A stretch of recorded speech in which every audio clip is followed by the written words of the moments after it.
अभी पूरे देश में इलेक्शंस का माहौल है, इसीलिए कैंपेनिंग बहुत ही जोरों शोरों से चल रही है। इस बारे में हम सब जानते हैं।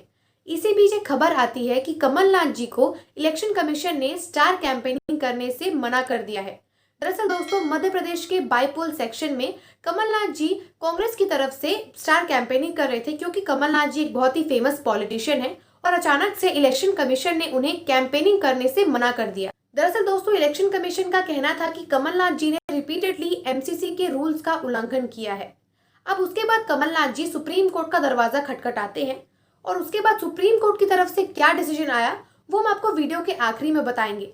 सबसे पहले जानते हैं कि ये मॉडल कोड ऑफ कंडक्ट यानी कि एमसीसी क्या होता है और क्या ये पॉलिटिकल पार्टीज उनको फॉलो करती हैं, और अगर नहीं करती है तो हम ऐसा क्या कर सकते हैं कि इन रूल्स को बाइंड किया जाए।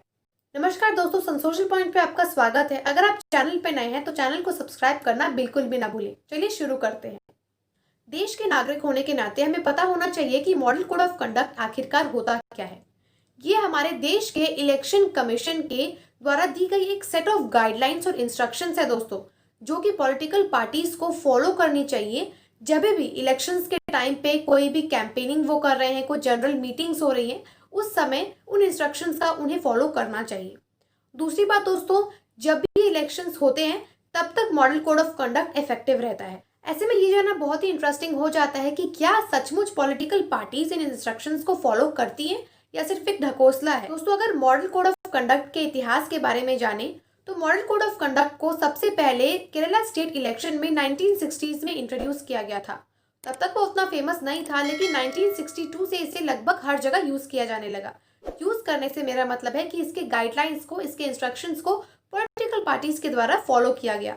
दोस्तों, मॉडल कोड ऑफ कंडक्ट के अंदर 8 प्रोविजंस होते हैं, जिसमें से सबसे पहला होता है जनरल कंडक्ट, जो कि इलेक्शंस के टाइम पे कैंपेनिंग करते वक्त पॉलिटिशियंस को जिन रूल्स और गाइडलाइंस को फॉलो करना चाहिए उसको लेकर डील करता है। दोस्तों, वैसे तो जनरल कंडक्ट के अंदर भी बहुत सारे ऐसे गाइडलाइंस दिए गए हैं, लेकिन इसके अंदर कुछ 6 ऐसे इंपॉर्टेंट गाइडलाइंस है जिसके बारे में मैं आपको बताना चाहूंगी, और हमें कंपेयर करना चाहिए कि क्या असली में पॉलिटिकल पार्टीज या फिर कोई भी कैंडिडेट इन्हें फॉलो करते हैं या फिर सिर्फ एक ढकोसला है। दोस्तों, सबसे पहला गाइडलाइन है कि कोई भी पॉलिटिकल पार्टी कास्ट या फिर रिलीजन के बेसिस पे वोट्स नहीं बटोर सकती, ये फिर नाइंसाफी होगी।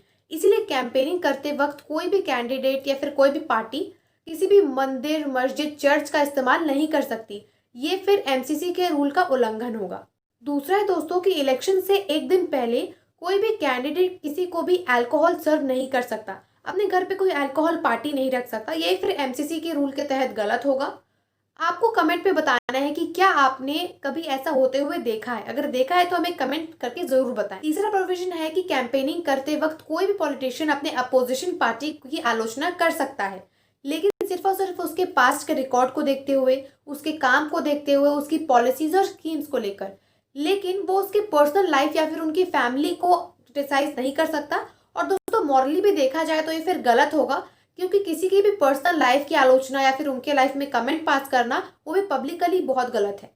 चौथा यह है कि आप किसी भी वोटर को जबरदस्ती डरा धमकाकर वोट्स नहीं बटोर सकते, ना ही आप उन्हें घूस दे सकते। पांचवा यह है कि कैंपेनिंग करते वक्त पॉलिटिशियंस को कोई भी स्यूडो प्रॉमिसेस यानी कि झूठे मूठे वादे नहीं करना चाहिए कि अगर आपने हमें वोट दे दिया तो हम ऐसा कर देंगे, वैसा कर देंगे। ये गलत बात है, ऐसा नहीं करना चाहिए, क्योंकि एमसीसी के रूल्स को आप उल्लंघन करेंगे फिर। छठवां बहुत ही जरूरी है दोस्तों, क्योंकि कोई भी पॉलिटिकल पार्टी अपने कैंपेनिंग के चक्कर में किसी की भी परमिशन के बिना किसी के प्राइवेट प्रॉपर्टी को यूज नहीं कर सकती, जैसे कि बिल्डिंग्स या फिर उसके घर की दीवार हो गई, अपने बैनर्स, पैम्पलेट्स चिपकाने के लिए। कभी कभार वो फ्लैग्स लगा देते हैं, कोई भी ड्राइंग बना देते हैं लोगों के वॉल्स पर दोस्तों ये सबसे ज्यादा कॉमन है, क्योंकि इलेक्शंस के टाइम पे आप कहीं ना कहीं कोई भी दीवार पर कुछ ना कुछ स्लोगन्स देखने को आपको मिल ही जाएंगे। तो अगली बार अगर आपकी प्राइवेट प्रॉपर्टी में आपकी परमिशन के बिना ऐसा कुछ किया जाता है तो आप कंप्लेन कर सकते हैं। लेकिन एक मिनट, आप कंप्लेन किसे करेंगे? दोस्तों, इस सवाल का जवाब भी हमें इलेक्शन कमीशन ने दिया हुआ है। इलेक्शन कमीशन के कुछ मैकेनिज्म्स हैं जो कि एमसीसी के वायलेशन को मॉनिटर करते हैं, जैसे कि दोस्तों एनफोर्समेंट एजेंसीज इलेक्शन कमीशन ने रखी हैं।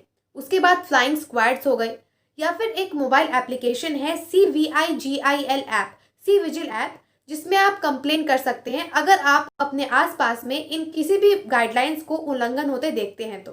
दरअसल दोस्तों, सुप्रीम कोर्ट का कहना है कि इलेक्शन कमीशन के पास ऐसा कोई अधिकार नहीं है कि वो कमलनाथ जी को as a star campaigner remove कर पाए। दोस्तों, अभी कुछ देर पहले इन गाइडलाइंस को सुनकर मुझे भी लगता है कि एमसीसी को लीगल कर देना चाहिए, पर ऐसा क्या कारण है जिसकी वजह से एमसीसी को एज लॉ नहीं लाया जा रहा है? पर दोस्तों, इसके पीछे एक बहुत ही जेन्युइन रीजन है।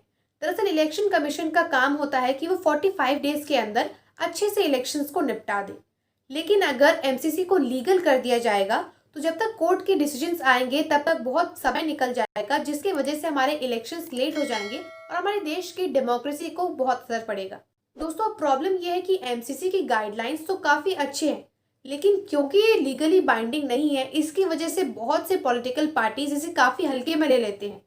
ऐसे में दोस्तों, मैं आपको 3 सोल्यूशंस बताऊंगी जो हमें ज़रूर फॉलो करने चाहिए। सबसे पहला सोल्यूशन है कि गवर्नमेंट्स को एमसीसी के वायलेशन के लिए स्पेसिफिकली फास्ट ट्रैक कोर्ट्स बना देने चाहिए जो कि तुरंत इस पर डिसीजंस ले सके। दूसरा है दोस्तों, पॉलिटिकल पार्टीज और उनके कैंडिडेट्स को लेकर उन्हें आपस में रिस्पेक्ट बनाकर रखनी चाहिए, उन्हें सोच समझकर आलोचना करनी चाहिए। और तीसरा दोस्तों, उन्हें कोई भी पर्सनल अटैक्स नहीं करने चाहिए। और दोस्तों, तीसरा बहुत ही इंपॉर्टेंट है हमारे लिए, अगर हम किसी भी पॉलिटिकल पार्टी को देखते हैं कि वो इन गाइडलाइंस को अच्छे से फॉलो नहीं कर रहे हैं तो हमें उन्हें पनिश करना चाहिए।